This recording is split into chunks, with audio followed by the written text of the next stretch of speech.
down along, out along Lee. So goes the famous ballad of Widecombe Fair.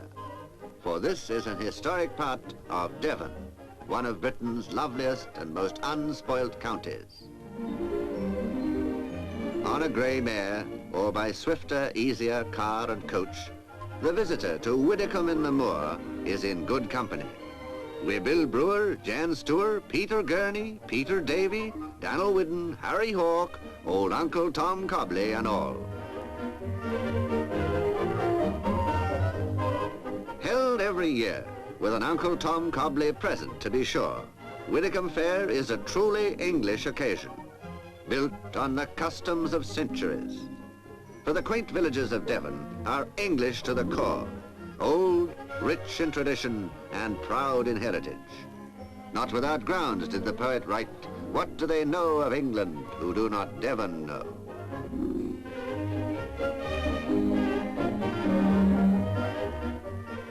Open to one and all, the highlight of the Widecombe year is nowadays mostly a pleasure fair.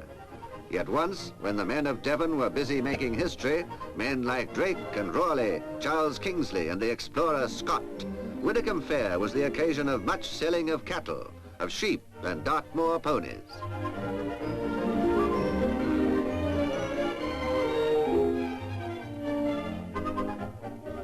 Something of the old agricultural shows still remains in the displays and competitions of truly Devonshire stock, Dartmoor ponies and Dartmoor and Exmoor sheep.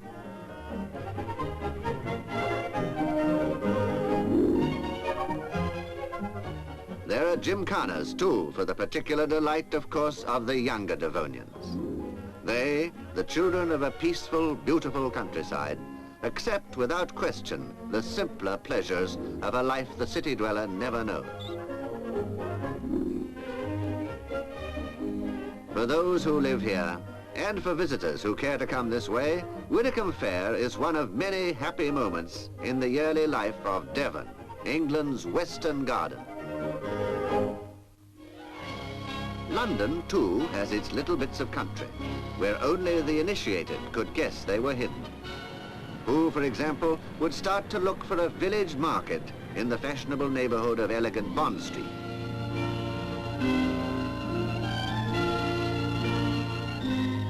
Yet just around the corner from the chic and glitter is Shepherd Market. Here in the heart of Mayfair is a relic from the days when London was just a cluster of villages. Throughout the years, tucked away from the streams of traffic, it has preserved its old charm. Narrow, crooked streets, a tiny market, and a handful of shops. That's all there is to find in Shepherd Market. Yet here is an atmosphere that those who've ever known country life will treasure for its reminiscence.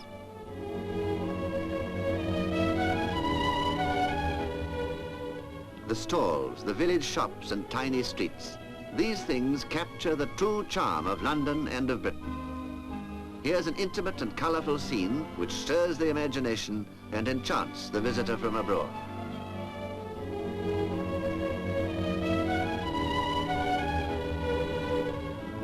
Service with a countryman's courtesy and the patient attention of men with time to spare. These are the obvious advantages of shopping in Shepherd Market. The pleasures are less definable, mixtures of tradition, charm and peace that are all the more precious for being found in the heart of London. North now to Liverpool, one of Britain's great seaports. Many an American car strange to Lancashire has been hauled ashore at Liverpool docks, but none as strange as these. Over here for a unique sporting event, the first ever Anglo-American rally for vintage cars, sponsored by the British Travel Association.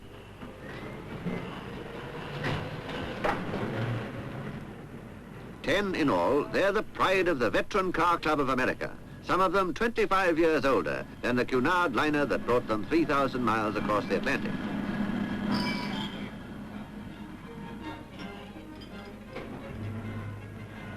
Machines like this 1906 Stanley steamer put the clock back to the days when water was used for fuel, 1 mile to the gallon. Owned and driven by Paul J. Tusek of Power Point, Ohio, it has a top speed of 70 miles an hour.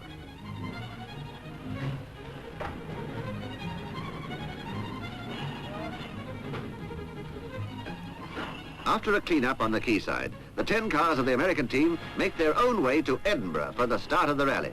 Like the British team taking part, 5 of the American cars are from the Edwardian period, and 5 are vintage cars built between 1914 and 1928.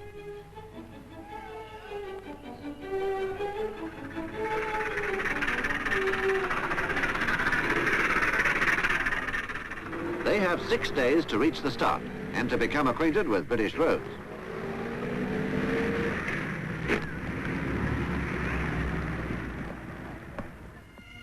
At Edinburgh, itself steeped in history, a tradition-loving people crowd the Castle Esplanade to watch the start.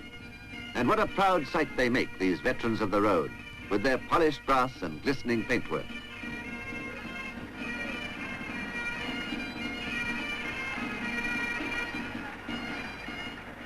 The 2 teams were selected by the Vintage Sports Car Club of Great Britain and the Veteran Car Club of America.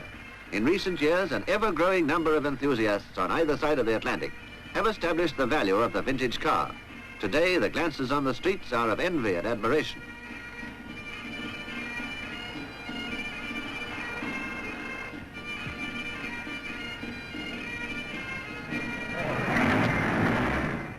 "800 miles and 8 days of driving lie ahead along a route from Edinburgh to Goodwood, Sussex.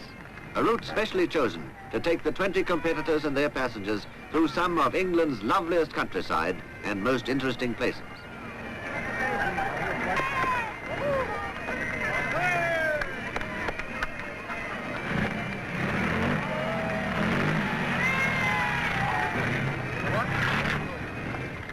All along the route, people watch with interest, for this is a rally such as the British roads have never known.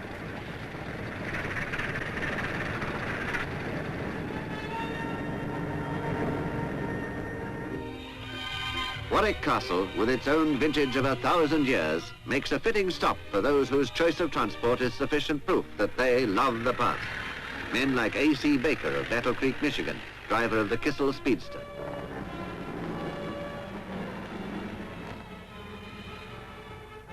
Here in these very grounds, 1,040 years ago, walked the subject, willing or otherwise, of Ethelfreda, daughter of Alfred the Great. Today, the castle is one of the few English baronial castles that still serves as a residence.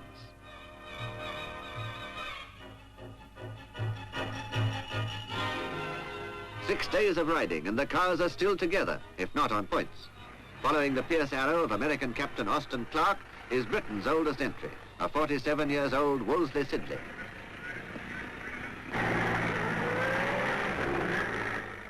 The Stanley steamer, one of the fastest cars of its day, makes an interesting comparison with this 1928 Bentley, whose owner, Terence Breen, still races it at Silverstone.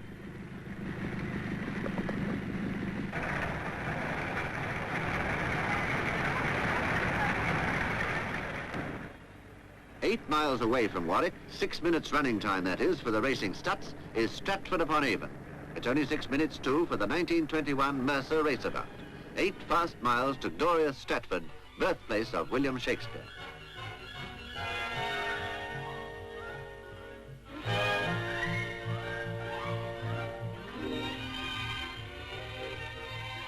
Just before Stratford, the village of Shottery and the modest cottage of Anne Hathaway, Shakespeare's wife.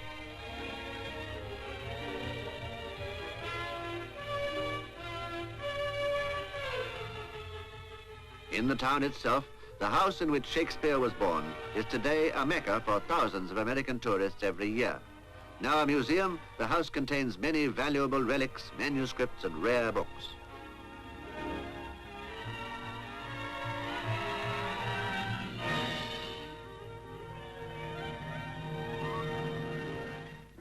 Just before the end of the rally, the 2 teams line up for a special event, the speed climb of famous Prescott Hill near Cheltenham. With a gradient of 1 in 20 and unusually difficult corners, the hill is an exacting test for both man and machine. Like all the cars, the 4-speed Biddle is electrically timed to 1/100th of a second.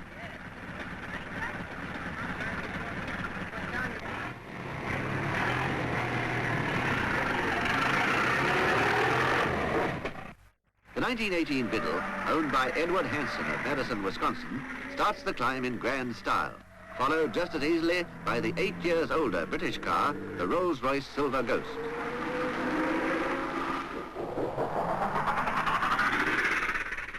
The fastest modern racing cars climb Prescott Hill in under 45 seconds, but these vintage cars are allowed a team aggregate of 10 minutes, points being deducted for every second taken above the aggregate.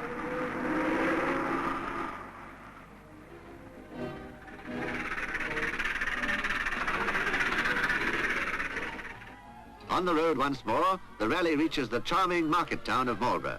In one of the High Street's 2 old churches, Cardinal Wolsey was ordained in 1498. For Marlborough is as ancient as it is attractive.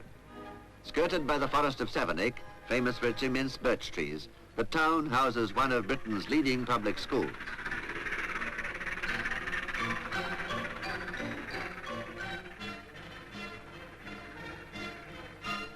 Finally, Goodwood, where vintage enthusiasts from all over the country have come to welcome the rally teams, and later to take part in a great concours d'élégance.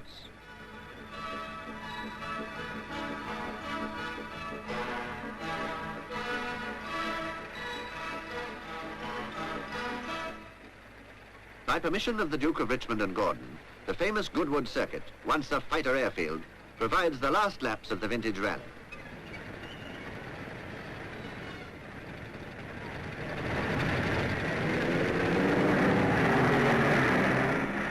The points awarded in the 3 circuit events, tests of speed and stamina, together with the final points of the concours d'élégance, complete the rally totals.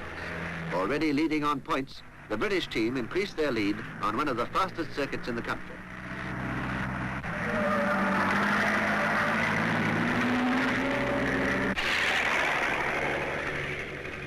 Still affectionately known as Old Cocks, the vintage cars of both teams really get a chance to show their paces at the end of a cross-country rally, which will go down in motoring history.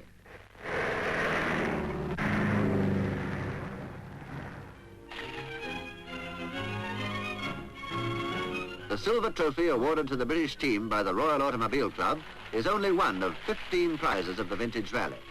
A tour of Britain any visiting motorist would find exciting. The first ever Anglo-American rally for vintage cars adds yet another link between Britain and the United States.